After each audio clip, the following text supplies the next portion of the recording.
With just 6 weeks to go until the wedding of the year, Prince Harry's future bride is busy enough as it is. Whether it's last-minute dress fittings, etiquette lessons, or seating arrangements, it's full steam ahead for the royal couple. But there are other top-secret, less discussed preparations taking place behind the scenes involving the reinvention of brand Meghan Markle. Preparing the future Duchess for her new life as a member of the House of Windsor has been an enormous task, considering she spent years in front of the camera before falling for Prince Harry. Ever since news broke that Harry had fallen for an American girl, royal watchers have been eager to find out everything they can about the woman who managed to capture the heart of the fifth in line to the throne. It's an inevitable intrusion that comes with the territory of dating a royal and puts any potential girlfriends under the kind of pressure that, in the past, has been a deal-breaker for Harry's former lovers. For the social media-savvy Meghan, at first it seemed to be business as usual despite the new attention. She continued to communicate directly with her fans by posting pictures of an English teapot in the shape of an elephant, one of Harry's favorite animals and causes,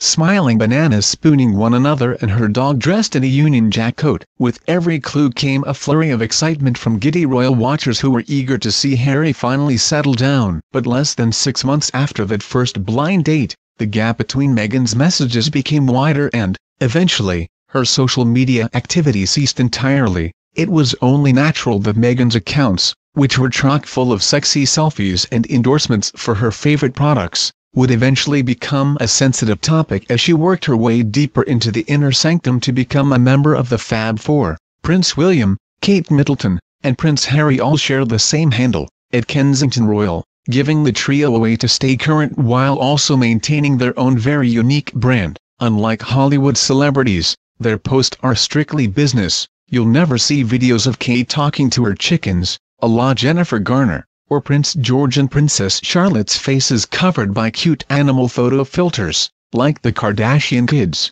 Princess Eugenie recently took the unusual step of starting her own account on Instagram, but she is not considered a full-time royal. Meghan's love of social media was a new quandary for the palace and indicative of the very different world from which she had emerged. Although William and Kate married long after Facebook had become a third wheel in our lives, they had dated for close to 10 years before she officially joined the firm, and so discretion had always been tops in her mind. Right on cue, this past January, Meghan's Instagram, Twitter and Facebook were deleted. Years of travel adventures, personal memories and behind-the-scenes moments from her celebrity lifestyle were erased in seconds, as was her beloved lifestyle website, The Tig. It was an inevitable sign that it was time for Meghan to fall in line with royal protocol. Then there was her royal makeover. After her engagement was announced last November, Meghan started to make official appearances by Harry's side. Gone were the short skirts and low necklines from her red carpet days,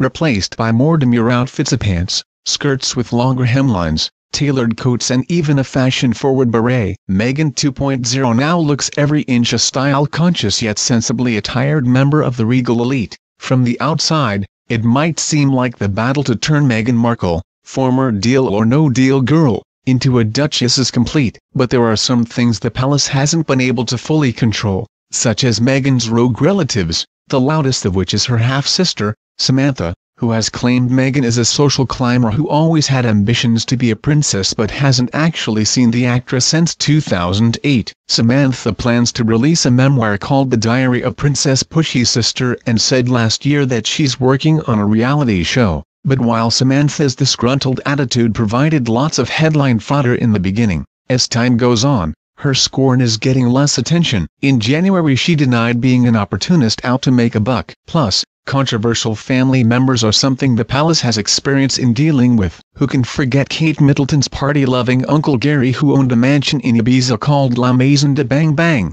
But now, with just weeks to go until she walks down the aisle, even more ghosts from Meghan's past are coming back to haunt her. So when Nanaki started to spill stories of their intimate conversations, it was a betrayal that must have felt like a stab in the heart to Meghan. Nanaki seems to want to prove to the world that Meghan isn't who we think she is. Rather than being a woman who barely knew who Prince Harry was before she was set up on a blind date with him, as Meghan contends that she is a calculating manipulator who was so obsessed with Princess Diana she made it her aim to marry Di's son. From the photograph of Meghan and Nanaki posing outside Buckingham Palace as teens to having a Diana biography on her bookshelf, to being an 8-year-old dressed as a queen at a childhood birthday party, a role that, while unlikely, is not entirely out of reach considering she is about to marry the fifth in line to the throne. The shots fired were endless. Those revelations are just the beginning of the onslaught of secrets being dug up right now, at a time when the most a royal bride should be worried about is whether the unreliable British weather will hold up during her open carriage ride through the streets of Windsor.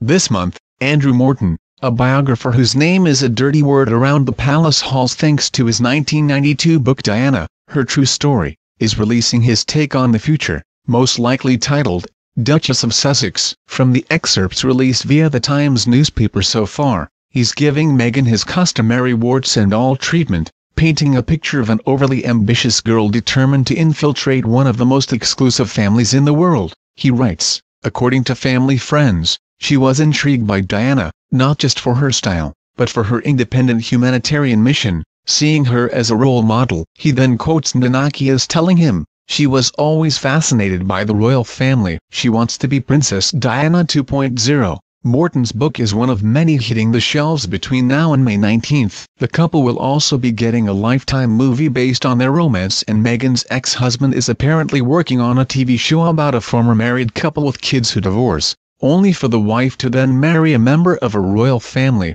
There's no doubt that while there are a lot of people excited about the upcoming wedding, there are a few who seem hell-bent on trying to ruin the big day. The torment Meghan must be going through, thanks to a best friend from hell, jealous family members and a former spouse is unimaginable. But as Harry has highlighted in the past, this comes with the territory of being by his side. If or when I do find a girlfriend, I will do my utmost to ensure we get to the point where we are actually comfortable with each other before the massive invasion into her privacy, he vowed in May 2016, not long before he met the woman of his dreams. Ultimately, everyone has a past, and if there's anyone who understands the ups and downs of the process that is reinventing oneself, it's Prince Harry.